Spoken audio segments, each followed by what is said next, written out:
rek journaliste bi nga doon boo déggee li fi xewoon jamonoy 2011 2012 ñu doon wax ni Idrissa Seck dafa dem recruter ay anciens militaires pour waaj a def coup d'état Abdoulaye Wade tey jii boo déggee lii est-ce que doo ko méngale est-ce que doo ni rek nit ñi ñoo changé mais même scénario yi nañuy joué. mais c'est les mêmes scénarios qu'on est en train de nous dessiner. loolu rek lañ fi kii te xam nga nag nee naa leen ndeysaan ñàkk muus tamit dafa am. xam nga loo xamante ne amoon na fi te musul prospérer. nga bëgg koo indiwaat ci jamono ji nga xamante ne nag xel yi dañoo ibbeeku avec l'avènement des réseaux sociaux pour démonter ko c'est vite fait. awa jéggal ma de xam nga Pa Makhtar mi ngi naan la amoon na fi temps Idrissa Seck. mais il faut remonter beaucoup plus loin que ça. dans les années 80 90 boobu ñun ay gone lañ mais li may wax souvent waykat bi nee na noppam ak borom. gars yi dañ doon togg mu jàgg ñu ne Ahmed Khalifa Niass mii dafa jëloon ay ujaaj ne di leen yóbbu Makka ak un avion bu mu luye woon état wu Sénégal lànk ne du ci dal pourquoi parce que à l'époque Ahmed Khalifa dañ ne woon dafa proche de Ablaye Wade ñu togg mu jàgg ñu ne Ablaye Wade de dafa am ay armes yu ñu jàppe aéroport Dakar ne moo ko doon importé jóge Libye pour attaquer gouvernement wu Abdou Diouf yaa ngi dégg wax ko boobu nag buñ koy wax rek dañ koy wax mais comme nii rek dañ koy wax di ko jiiñ Ablaye Wade mais duñ yegg ci Ablaye Wade ñu togg mu jàgg ñu ne léegi de jàpp nañ ay mercenaires yoo xam ne ay libyens lañ ña nga wàcc ci aéroport te ñooñu nee na dañ fi ñëwoon pour def ay attentats mercenaires ay libyens ñu toog mu jàgg ñu ne léegi sax Dakar dañoo gis ne am na fa ay xale yoo xam ne dañuy def ay attentat di taal ay oto ma ci waxtaan ak sama benn magu journaliste ndeysaan mu ne Moustapha gis nga taalum oto bi li mu doon bari yëpp mosoo dégg ñu ne la oto bi taal nañ ci nit dee ci ay oto yu yàqook ay oto yu màgget ak lañ doon taal affaire yooyu arme libyenne yooyu ñu doon wax ba léegi Pape gisagoo balu fetal dëgg la mercenaire libyen yooyu ñu doon wax ba léegi jàppalaguñ la kenn ni leen kii mercenaire libyen la waa PDS ñoo ko fi andi donc pour vous dire que ni yaa ngi wax Idrissa Seck ak liñ ko doon ji mais loolu c'est yàgg na absolument aw Diop te Pa Makhtar xam nga ñun taskatu xibaar lan la ñu war a xam sénégalais yi léegi jëlatuñu presse comme presse ni mu nekkee woon au temps nga xamante ne ku am information rek ci presse nga ko amee ñoom léegi jëlatuñu presse ne moom moo leen di jox li nga xamante ne moo di information ñu ci bëri tey ji mënatuñ la wax ne les éditions au niveau des médias lii la ñuy wax fa lañ koy jëlee non tey jii dafa am leneen loo xamante ne moo substitué wu à la presse de ce fait presse boobu tey jii qu'on les utilise pour ñuy véhiculer yenn yi di def yenn yi tey amatul benn portée bi amatul sens bi amatul portée amatul sens parce que askan wi ne s'informe plus au niveau de la presse jotatuñu information yi foofu tey am na ay groupe yoo xamante ne tu le vois sur les réseaux sociaux groupe bu ci nekk ñoom ñooy joxante information bi tey tu vois ay mafia kàcc lañ lay wax ñooñu dañuy wax information bi les influenceurs dañuy joxe des informations sur leur page sont beaucoup plus visitées tey jii que li nga xamante ne moo di les supports médiatiques tey jii wax ma journaux yi ndax liñ doon jaay ñi ngi koy jaay mukk amatul tey télé yeeg rajo yi liñ leen di déglu dañ koy compter ñi leen di seetaan dañ leen di compter c'est vrai parce que bi télé si poche xewee ces sites là xew influenceurs yi xew ñu ci bëri xew kenn dootul leen tuurati lëndëm kon tey jii bu ñu jàppee ne ñoom am nañu benn suprématie bi ba tax ñuy def yenn yi ñu ngi nax seen bopp li leen di utiliser nañ ko bàyyi defuñu lenn lu dul yàq seenu crédibilité yàq li nga xamante ne moo di seenu der te dara jaru ko fi ndax ëllëg ak si biir ñu toog naan diw tey suñu grand de la presse yi nga xamante ne fu ñu tuddee exemple tudd leen fa ci lignée boobu la ñu waroon poursuivre te yaakaar naa ne suñu jugaatoon si seenu bàmmeel ñëwaat dinañ defaraat suñu toogaay ñu ci bëri ci ñoom dinañ defaraat seen toogaay. lan moo ko fi jar kii internet bi Julo nee na les unes de presse ne servent que pour les revues de presse nothing else maanaam rien d'autre une yi dañ leen di def juste pour ñu leen di def ay revues de presse ak yooyu. bu ñuy def seen campagne de propagande wala en tout cas de diabolisation ci noonu nañ koy jaarale. da nga koy confirmer mais Pa Makhtar ak wax dëgg am na ñeneen ñoo xamante ne tey jii ñi ngi def revue de presse xam nga lan la ñuy revue. li xew ci biir réseau yi la ñuy revue. te nit ñi ñooñ la ñuy gën a mën a déglu tey jii que revue de presse yi nga xamante ne moo di revue de presse traditionnelle yi ñuy am léegi nii. Pa Makhtar moo wax la ko waxaat la ko dama koy répété waat. tey ku yaakaar ne presse am na doole ci biir réew mi quatrième pouvoir bi ñu doon wax quatrième pouvoir bi nërmeelu na depuis 2012 2013. ba léegi mais les réseaux sociaux yee jug de. te gis nga Pa Makhtar yaa ngi wax revue de presse. revue de presse. laajal journaliste yi jàngi CESTI école yi ñuy mel. revue de presse genre rédactionnel bu difficile la. boo xam ne c'est pas donné à tout le monde. moo tax man ma gëm ne li ñuy def léegi nii ci presse bi à commencer par man sama bopp c'est pas une revue de presse on fait simplement une revue des titres.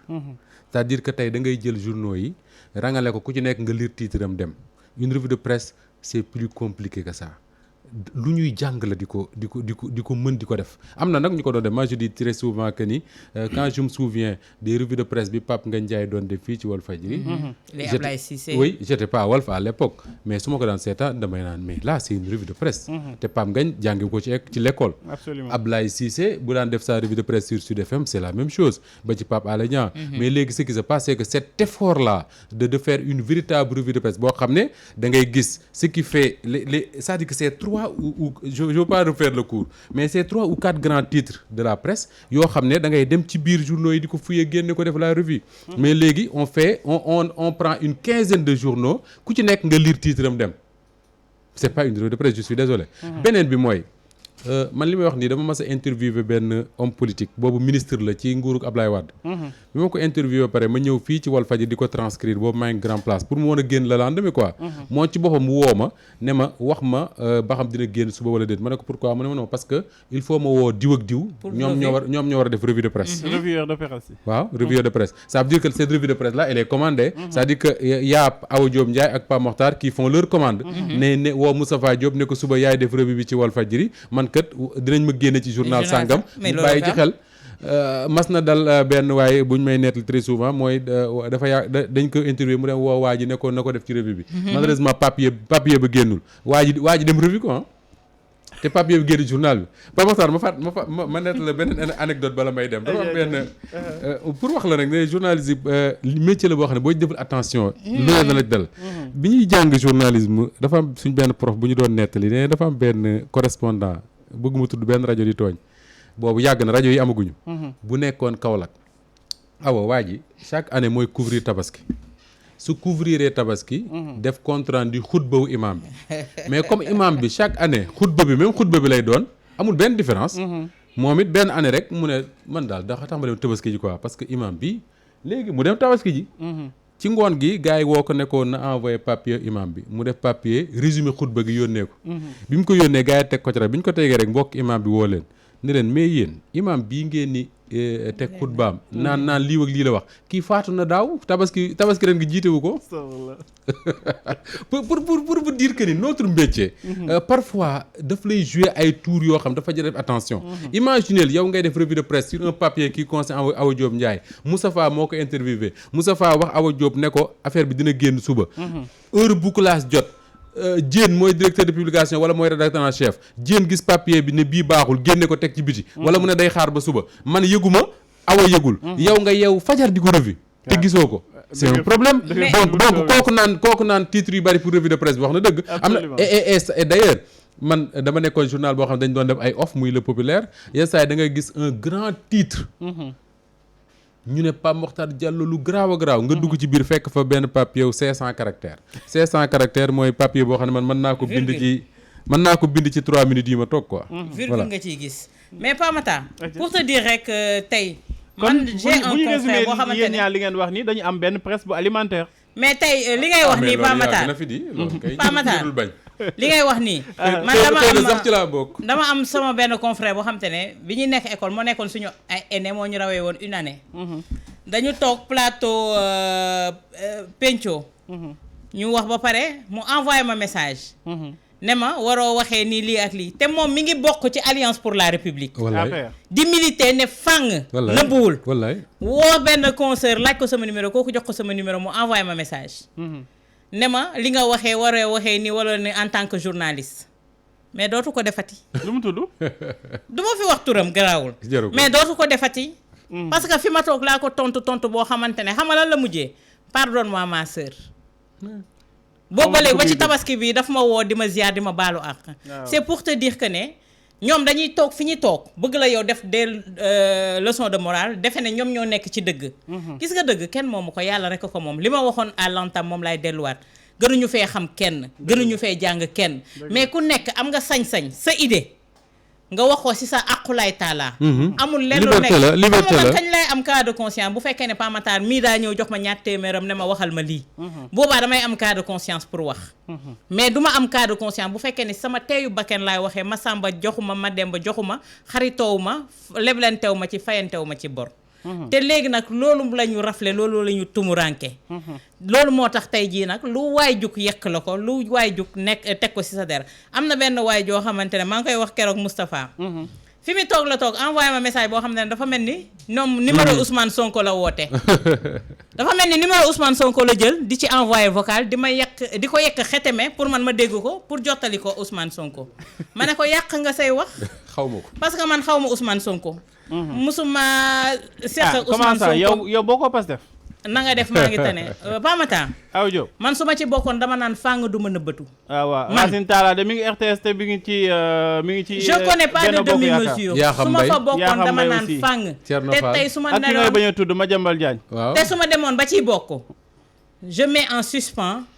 mes fonctions de journalisme dem politique yi kon kooku tey di envoyer message ci sama numéro di xorom Ousmane man sequma ko Ousmane xamuma ko suñoo jokkoo benn yoon lañ mës a toog ba ko Sidi Lamine invité ma interview ko jeex na kon lu may wax sama aqulaay taala laa koy waxee waxuma wàllu parparloo waxuma ci lenn kon ces menaces là ces insultes là ñi ngi yàq seen crédit ñi ngi yàq seen connexion ndax kiñ koy jëg leen kooku daa tuul Dame Ndiaye